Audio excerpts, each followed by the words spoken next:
accountable. First of all, I want to congratulate everybody coming here. You for all succeeding. So give them a round of applause, please. You know, some of the students up here, they excel. They've excelled in math, English, science. Some of them didn't. But some of them are very good at humanities, art. That kid who has the guitar, I don't even know where it's at, but dude, that was me. People laughed at me. You only have one view. You can't do it. Now I have millions. If you believe in yourself and you could keep on pushing forward, you can do anything you want. People are going to laugh at you. People aren't going to like you, but guess what? They don't pay your bills. They don't tuck you in at night, so their opinion does not matter. If any of you are like me, climbing to the top of Graduation Mountain was a nightmare. I was an expert and a professional at procrastinating, talking while the teacher was talking. There was no amount of motivational speech or being grounded 1,000,000 times by my parents that got me excited enough to learn. I did not like school. I didn't. But here we are. No matter what we excelled in, we are all here celebrating being graduates together.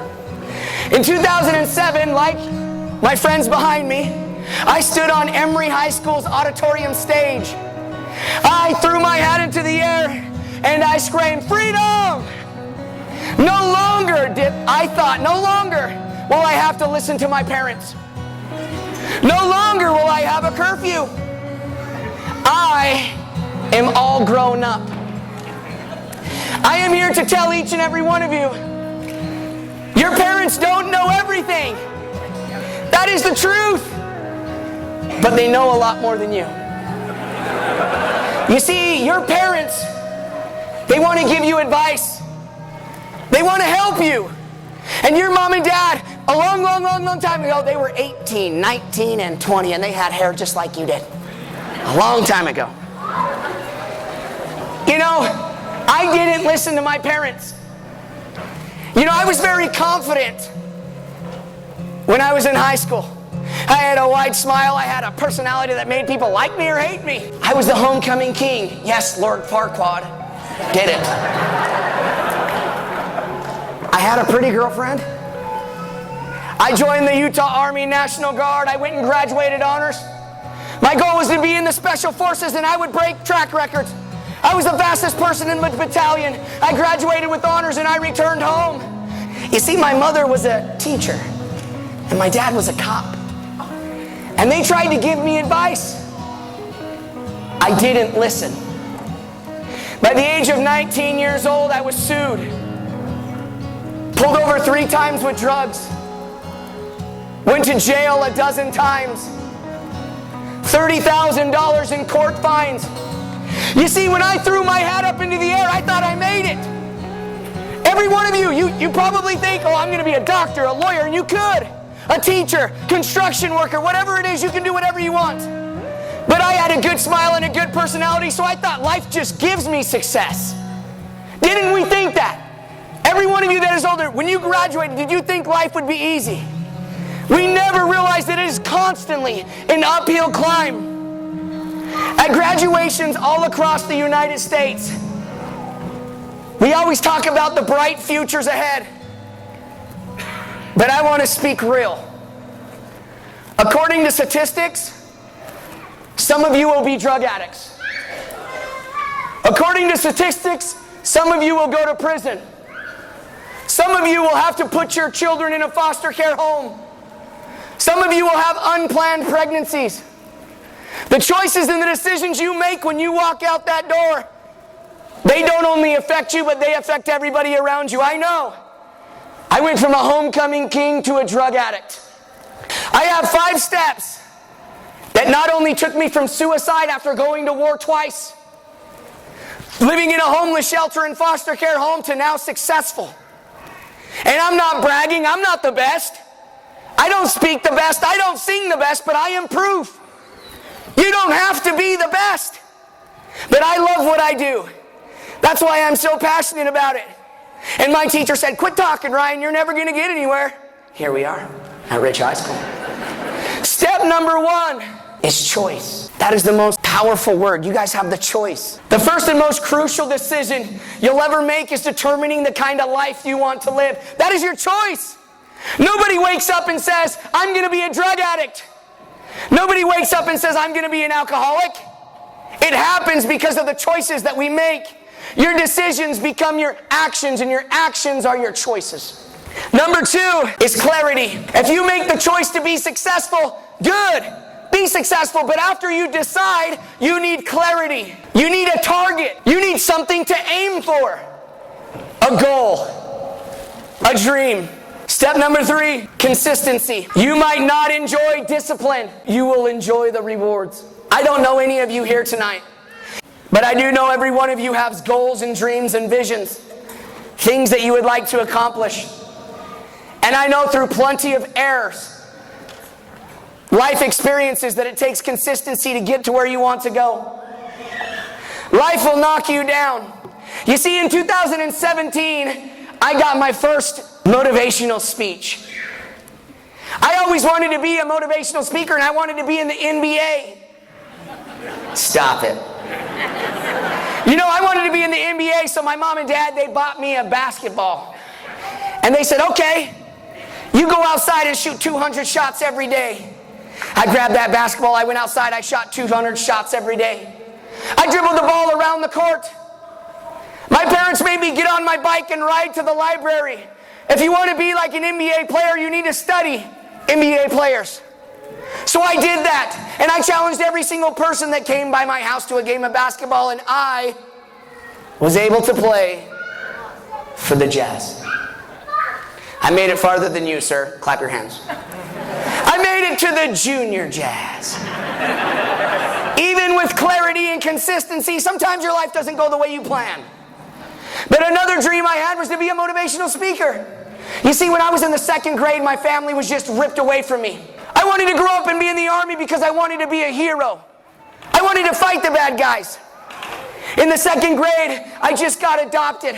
I went into the bathtub and I scrubbed my skin, hoping I was white, just like the family that adopted me. I was heartbroken. But there was a motivational speaker. He came to my school and he said, no matter what happens in your life, you can change it. There was an auditorium full of students, but I felt like he was speaking to me. He then sat down on the piano and he started to play piano, and he said, whatever you think about and whatever you speak about, you will become. 28 years is this year. My friends, today I stand before you as the #1 motivational speaker in Utah. A country music award, a rap music award. I am not that big, but I promise you I am climbing, because I, like my friend said, we are in charge of our pirate ships. And if you have consistency, the choice, the direction, the discipline, and the determination, the burning desire to succeed when people laugh at you and say you can't do it, remember, everybody has their goals and dreams. My mom said, Ryan, I don't think you should rap. I don't think you should do that, son. Parents, remember that your children's dreams are theirs. They are not yours. Guide them, teach them, lead them like you do, but let them fly. Number 4 is connection. You cannot succeed without building connections. I will use the example. If you want to be a principal, go and ask a principal. If you want to be a teacher, go and talk to a teacher. If you want to be a musician, go and hang out with musicians. I own a trucking company, an ice cream franchise, online merchant store. I own 4 businesses and have 7 incomes. Not because I'm smart, I'm not. I couldn't even pass the military test to get into the military, where I served 13 years and 2 tours to Afghanistan, where I watched 23 of the 32 that I was with blown up by IEDs, and 1 not returning to their family. My wife and I have been able to build what we have because it starts with a connection. Hello, how are you? What's your name? I love your shoes. Start by complimenting people. After failing out of college 4 times, having to wear hearing aids, having a head injury, PTSD, ADHD, you name it. But those are not excuses, because I'm the captain of my ship. I'm almost done with my psychology degree and master's in leadership and management. You can do whatever you want. You just have to believe it and ask for help.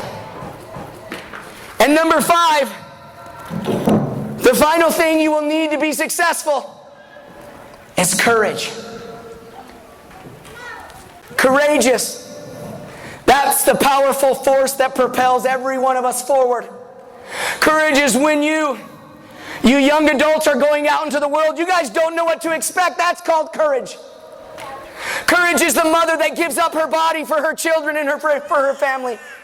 Exhausted, constantly nurturing and loving. When she's out of energy, she still shows up. She still gets up and makes sure everybody in the family is taken care of. Courage is the working father who is tired. I know what it's like to be tired. I know what it's like to be exhausted. And then having to come home and lift your children up, even though we love that, we are tired. That is courage. Courage is your teachers who may struggle in their own lives and in their own homes. But every single day they come to school to give you the best, to help guide you, teach you, and lead you. Courage is the first responders that help people, that go into the burning buildings. The police officer that was in the back. I see you. Everybody give it up for that guy right there. Courage is standing up for what is right when you will stand alone. If you ever find yourself going in the wrong direction, if you are on the wrong road, stuck in the wrong direction, it is courage that will bring you back. My friends, you are the author of your story. It is up to you, not your mom and dad. It's up to you. And remember that it starts with your choice. And then it starts with a target, clarity. And then it starts with consistency, making connections, and staying and always having courage. Thank you so much for having me come and hang out in this small little town, cute little town that's brought forth amazing people. Thank you so much, everybody. Congratulations to the class of 2024.